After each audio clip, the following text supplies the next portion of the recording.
Coming up on 9 News Mornings, Denver voters have until 7 o'clock tonight to turn in their ballots for the election.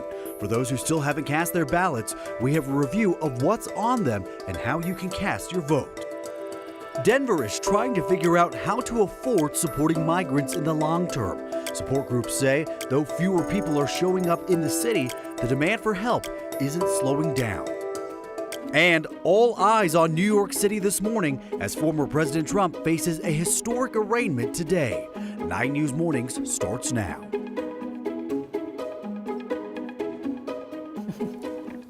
Good morning, everyone. Happy Tuesday. Quite the change today from yesterday. Oh my gosh. Wow. You were doing yard work yesterday. Yeah, it was beautiful. We were out there just like in, our workout gear. Today, you need the layers and the snow coat again. Indeed. 66 degrees yesterday, will be maybe 38 today for a high. We have some snow off and on, maybe an inch or two, but mostly grassy areas because it's been so mild around here that it'll melt as it hits the ground. However, once we get out of this by Thursday, Rockies opening day, we have some great weather coming our way. That's what we like to Yeah, and I'm talking temperatures in the 70s, and several of them.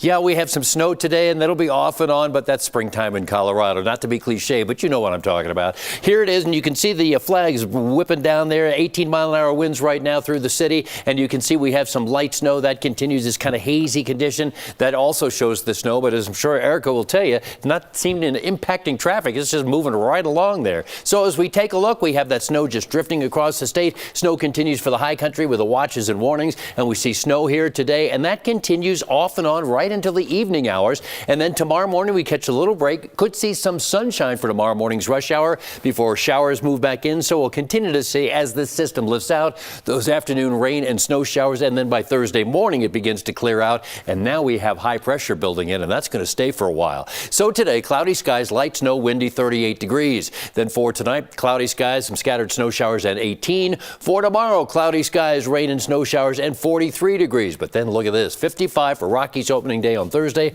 Lots of sunshine. On Friday, 67 degrees with mostly sunny skies. Saturday and Sunday, low 70s with partly sunny conditions. And look at Monday, 74 degrees with plenty of sunshine. Ed, thank you so much. Like you mentioned, definitely dealing with some wet roads, at least out here across the metro area. We are looking at I-70 and Brighton Boulevard this morning, where you can see volume really light, but we know even a little bit of slickness on the roads can impact things. So just please let that be your warning as you get ready to head out the door. Give yourself a few extra minutes. Right now, you're dealing with a quick 8-minute ride on I-70 between I-25 and 225. So no major issues or slowdowns, and that's really what we're seeing as we look at our map here of the metro area. As you get ready to travel into Commerce City, no issues to report. You're in the green. Westbound 76 ride-in will only take you 11 minutes. Both sides of 270 in good shape as you get ready to travel on I-25 between 144th Avenue and 76. You're looking at a quick 8-minute drive time. All right, Erica, thank you. New overnight, one person is dead after a police shooting at the Citadel Mall in Colorado Springs. Police were called to the mall while looking for a suspect who was wanted on several felony warrants. They found 5 people in 2 stolen cars.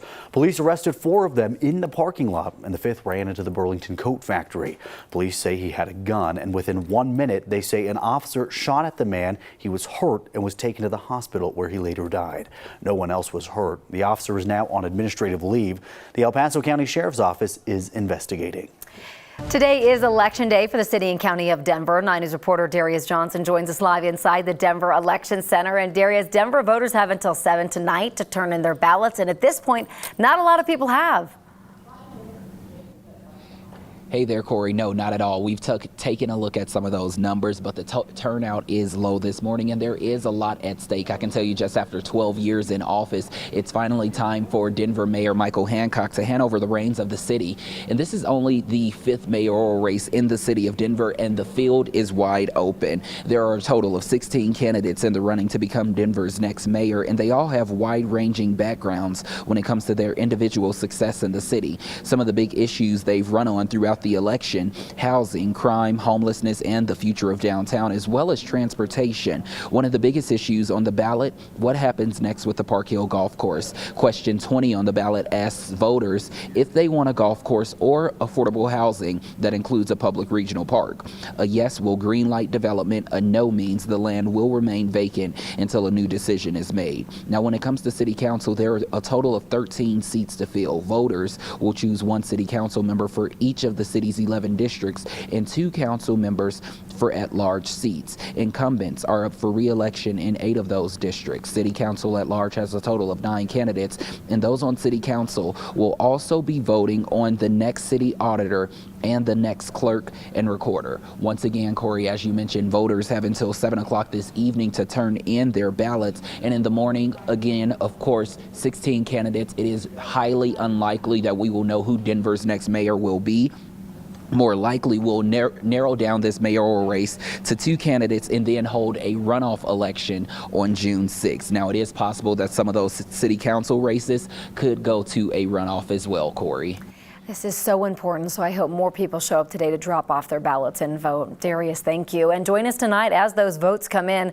We'll have the latest results and analysis on 9 News at 9 and 10, updates throughout the night, streaming on 9 News Plus, plus a breakdown of all things election Wednesday on 9 News Mornings. 2 new gun bills are heading to Governor Jared Polis's desk now. Some others are pretty close behind. This week, Democratic state lawmakers used their historic majority to pass a bill expanding the state's red flag law over Republican opposition. It would allow teachers, healthcare providers, district attorneys to seek court orders to temporarily remove someone's guns. Right now, only a family member and law enforcement can seek a petition. The other bill raises the age to buy a gun from 18 years old to 21. Democrats have other bills set up to pass requiring a 3-day waiting period to buy a gun and another making it easier to sue gun manufacturers. Democrats moved through 3 bills over the weekend strengthening abortion rights in Colorado. One protects patients and providers from out-of-state investigations. That one heads straight to the governor's desk. 2 others are just waiting on the Senate to approve amendments. One expands health insurance coverage for abortions. The last prohibits deceptive advertising and the use of so-called abortion reversal pills in crisis pregnancy centers. Colorado Republicans don't have the votes to stop these bills. Their backup plan, essentially filibustering, is also out the window now. Democrats have limited debate on several party line proposals this session. Anti-abortion advocates say they plan to host a rally for life today at the Capitol in opposition to the Democrat-sponsored bills.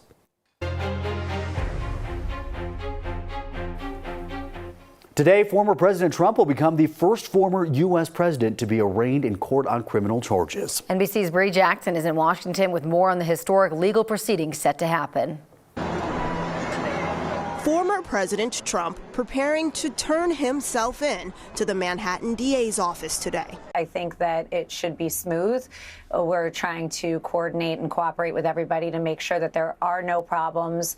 New York police say they are ready for possible protest. President Biden told reporters he's confident law enforcement can handle the situation. No, I have faith in the New York Police Department.